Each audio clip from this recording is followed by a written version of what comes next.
کسی جگہ پر قبائلی دشمنی ہے، کسی جگہ پر خاندانی دشمنی ہے، کسی جگہ پر برادری کی دشمنی ہے، لیکن ان مخالفتوں اور ان دشمنیوں میں بھی گھروں کی خواتین کی عزت کو ملحوظ خاطر رکھا جاتا ہے۔ اور آج تک کم از کم ہمارے معاشرے کی روایت یہ نہیں رہی کہ آپ اپنے کسی اختلاف کی بنیاد کے اوپر ایک با کردار عورت کے کردار پر کیچڑ اچھالیں، اور ایک ایسے مسئلہ پر جس کی مثال ابھی تک گزشتہ 1400 سال کے اندر نہیں ملتی، آپ اس کے اوپر ایک سزا سنا دیں۔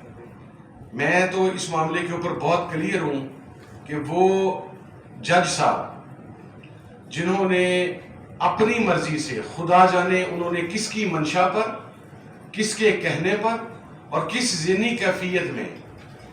قرآن و سنت کے احکامات کی خلاف ورزی کرتے ہوئے یہ سزا سنا دی اور یہ فیصلہ سنا دیا۔ ایسے جج کا بھی احتساب ہونا چاہیے، ایسے جج کی بھی اکاؤنٹیبلٹی ہونی چاہیے، اس لیے کہ جو چیزیں، جو احکام شرعیہ واضح ہیں، اس کے اوپر اس کو بدلنے کا اختیار کسی فرد واحد کے پاس یا ایون کسی گروہ کے پاس ہرگز نہیں ہے۔